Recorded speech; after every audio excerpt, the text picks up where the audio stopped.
Hello friends, आज हम पढ़ेंगे मौर्य साम्राज्य और मौर्य साम्राज्य के बाद का काल। चलो फ्रेंड्स स्टार्ट करते हैं। किसने यूनानियों को भारत से खदेड़ दिया था? तो चंद्रगुप्त मौर्य ने यूनानियों को भारत से खदेड़ दिया था। सिकंदर की मृत्यु के बाद चंद्रगुप्त मौर्य द्वारा पराजित सिकंदर के सेनापति का नाम क्या था? तो सेल्यूकस निकेटर था। अर्थशास्त्र के लेखक किसके समकालीन थे? तो अर्थशास्त्र के लेखक चंद्रगुप्त मौर्य के समकालीन थे। चंद्रगुप्त मौर्य का साम्राज्य उत्तर पश्चिम में कहाँ तक फैला था? तो चंद्रगुप्त मौर्य का साम्राज्य उत्तर पश्चिम में सिंधु नदी तक फैला था। चंद्रगुप्त मौर्य के प्रसिद्ध शिक्षक चाणक्य शिक्षा के किस केंद्र से जुड़े थे? तो तक्षशिला से जुड़े थे।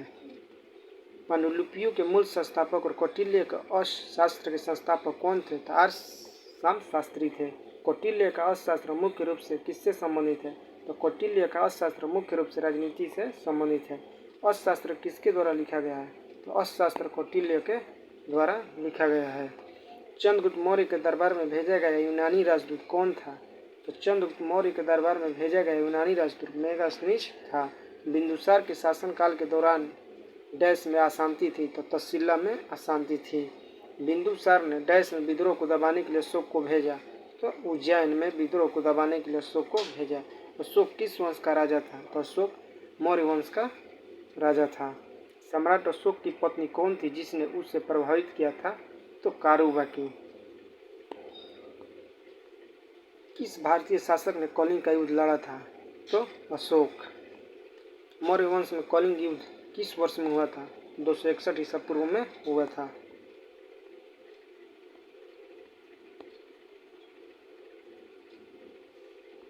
किस घटना से अशोक की प्रशासनिक नीति में गहरा परिवर्तन आया था? तो कलिंग का युद्ध। अशोक ने किस शिलालेख में कलिंग युद्ध के जनहानि का उल्लेख किया और युद्ध के त्याग की घोषणा किया? तो 13वें शिलालेख में। बौद्ध धर्म ग्रहण करने के लिए अशोक को प्रभावित करने वाले भिक्षु कौन थे? तो उपगुप्त थे। अशोक के शिलालेखों में किस लिपि का प्रयोग किया गया है? तो अशोक के शिलालेखों में ब्राह्मी लिपि का प्रयोग किया गया है। अशोक के साम्राज्य के किस भाग में उसके शिलालेख खरोष्ठी लिपि में लिखी गई थी? तो उत्तर पश्चिमी में। अशोक के अधीन मौर्य राजशाही के सबसे सटीक विवरण क्या है? तो प्रबुद्ध निरंकुशता है। सारनाथ स्तंभ पर उकरे गए जानवर कौन से हैं? तो हाथी पूर्व में, घोड़ा पश्चिम में, सिंह उत्तर में, बैल दक्षिण में। भारत सरकार ने किस शासक से अपने प्रतीकों को उधार लिया और अपनाया है? तो अशोक। राष्ट्रीय ध्वज के धर्म चक्र में कितनी तिलियां होती हैं? राष्ट्रीय ध्वज के धर्म चक्र में 24 तिलियां होती है। मौर्य प्रशासन के तहत सीताजज किसके प्रभारी अधिकारी थे? तो कृषि के। 3 अलग अलग कालों अर्थात मौर्य काल, गुप्त काल और मुगल काल के शिलालेखों वाला एक स्तंभ कहाँ स्थित है? तो इलाहाबाद, प्रयागराज। बिंदुसार किसका पुत्र कौन था? तो अशोक। अशोक बिंदुसार का पुत्र था। कौन सा मौर्य शासक बौद्ध धर्म का अनुयायी बना? तो अशोक। अशोक ने पूरे देश में बौद्ध धर्म का प्रसार कैसे किया? धर्म मात्रों को भेजकर। सबसे प्रसिद्ध मौर्य शासक कौन था? तो सबसे प्रसिद्ध मौर्य शासक अशोक था। सबसे पहले किस मौर्य शासक ने शिलालेखों के माध्यम से अपने संदेशों को लोगों तक पहुंचाने का प्रयास किया? तो अशोक। किसने मूल रूप से प्रसिद्ध बौद्ध साची स्तूप का निर्माण किया था? तो अशोक। देवनाम पीरी और प्रियदर्शी के नाम से किसे जाना जाता है? तो अशोक को। विश्व के इतिहास में एकमात्र राजा कौन था जिसने कलिंग युद्ध जीतकर विजय का त्याग कर दिया था? तो अशोक। चंद्रगुप्त मौर्य का पुत्र कौन था? तो चंद्रगुप्त मौर्य का पुत्र बिंदुसार था और बिंदुसार का पुत्र अशोक था। घानानंद को हराकर मौर्य वंश की स्थापना किसने की थी? तो घानानंद को हराकर मौर्य वंश की स्थापना चंद्रगुप्त प्रथम या चंद्रगुप्त मौर्य ने की थी। यूनानी इतिहासकार राजदूत मेगास्थनीज ने 4वीं शताब्दी ईसा पूर्व में किसके शासनकाल में भारत का दौरा किया था? चंद्रगुप्त मौर्य के शासनकाल में भारत का दौरा किया था। मेगास्थनीज के अनुसार चंद्रगुप्त मौर्य के शासनकाल के दौरान समाज डैश जातियों में विभाजित था? तो 7 जातियों में विभाजित था। भारत में प्रमुख बौद्ध संरचनाओं में एक सारनाथ में डैश स्तूप का निर्माण महान मौर्य राजा अशोक द्वारा किया गया था? तो धम्मेघ स्तूप का निर्माण महान मौर्य राजा अशोक द्वारा किया गया था। अशोक ने किसकी प्रसार करके अपने साम्राज्य को एक साथ रखने की कोशिश की थी? तो धम्म। अशोक ने धार्मिक अधिकारियों को नियुक्त किया जिन्हें धम्मामत कहा जाता है। तक्षशिला विश्वविद्यालय किन दो नदियों के बीच स्थित था? तो तक्षशिला सिंधु और झेलम दो नदियों के बीच स्थित है। उदयगिरी पहाड़ियों में हाथी गुफा शिलालेख किस राजा ने खुदवाया था? तो हाथी गुफा शिलालेख खारवेल ने खुदवाया था। राजा खारवेल प्राचीन भारतीय राजा जिनकी जीवनी प्रसिद्ध हाथी गुफा शिलालेख में पाई गई डैश से शासन किया? तो कलिंग।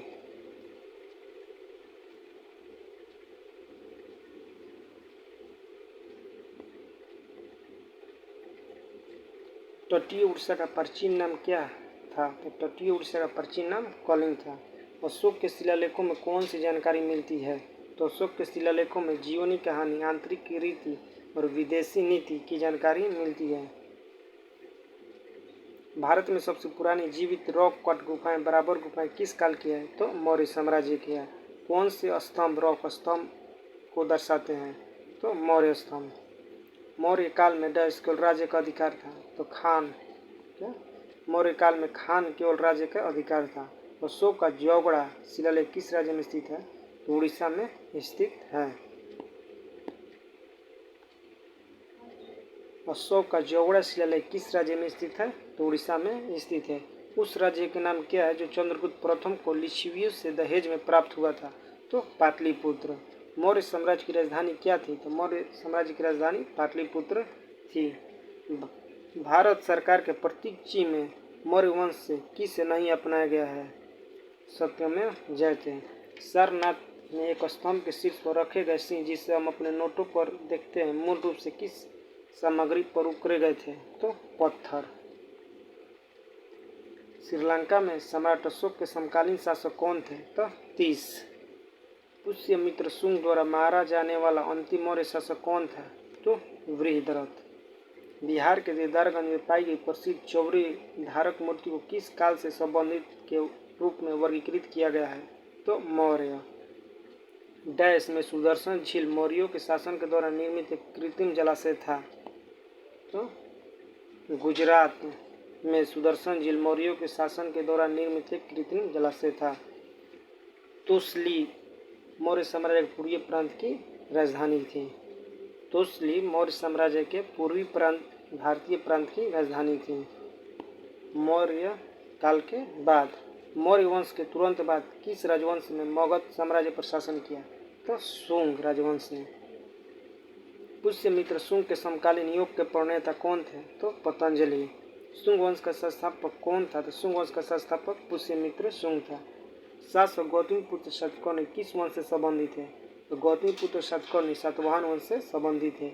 सातवाहन साम्राज्य के संस्थापक कौन थे? तो सातवाहन साम्राज्य के संस्थापक सिमुक थे। प्रसिद्ध अजंता की गुफाओं में नक्काशी सबसे पहले किसके शासनकाल में शुरू हुई थी? तो प्रसिद्ध अजंता की गुफाओं में नक्काशी सबसे पहले सातवाहन के शासनकाल में शुरू हुई थी। किस राजवंश के शासकों ने ब्राह्मण और बौद्ध भिक्षुओं को कर मुक्त गांव देने की प्रथा शुरू की थी? तो सातवाहन ने। सातवाहन अपने सिक्कों को मुख्य रूप से किस में ढालते थे? तो सातवाहन अपने सिक्कों को मुख्य रूप से सिक्कों में शीशे में ढालते थे। सातवाहनों का महानतम शासक कौन था? तो सातवाहनों का महानतम शासक गौतमीपुत्र सातकर्णी थे। चूनागढ़ चट्टान शिलालेख किससे संबंधित है? तो चूनागढ़ चट्टान शिलालेख रुद्रदामन से संबंधित है। सेंट थॉमस किसके शासनकाल के दौरान ईसाई धर्म का प्रचार करने के लिए भारत आए थे? तो पार्थियन। गोंडको फर्निच। कुषाण वंश का संस्थापक कौन था? कुषाण वंश का संस्थापक कुजुल कड़फिसस था। सबसे प्रसिद्ध कुषाण शासक कौन था? तो सबसे प्रसिद्ध कुषाण शासक कनिष्क था। 78 ईस्वी से शुरू होने वाले शक युग की स्थापना किसके द्वारा की गई थी? तो शक युग की स्थापना कनिष्क के द्वारा की गई थी। कनिष्क किस वर्ष में सिंहासन पर बैठा था? तो कनिष्क 78 ईस्वी में सिंहासन पर बैठा था। चरक किस राज दरबार के विख्यात चिकित्सक थे? तो चरक कनिष्क के दरबार के विख्यात चिकित्सक थे। द्वितीय अशोक किसे कहा जाता है? तो द्वितीय अशोक कनिष्क को कहा जाता है। गांधार कला विद्यालय किसके शासनकाल में विकसित हुआ था? तो कनिष्क के शासनकाल में विकसित हुआ था। भारतीयों के लिए महान रेशम मार्ग किसके द्वारा खोला गया था? तो भारतीयों के लिए महान रेशम मार्ग अशोक के द्वारा खोला गया था। किस कुषाण शासक ने बौद्ध धर्म को संरक्षण दिया था? तो कुषाण शासक ने बौद्ध धर्म को संरक्षण दिया था।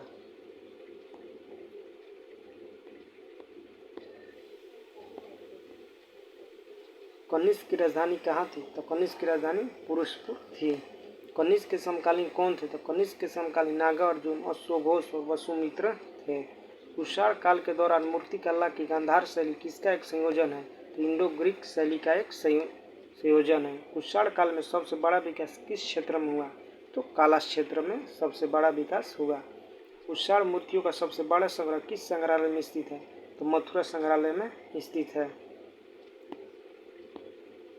भारत में सोने के सिक्के सबसे पहले किसने जारी किए? तो भारत में शुद्ध सोने के सिक्के सबसे पहले कुषाण शासकों ने जारी किए।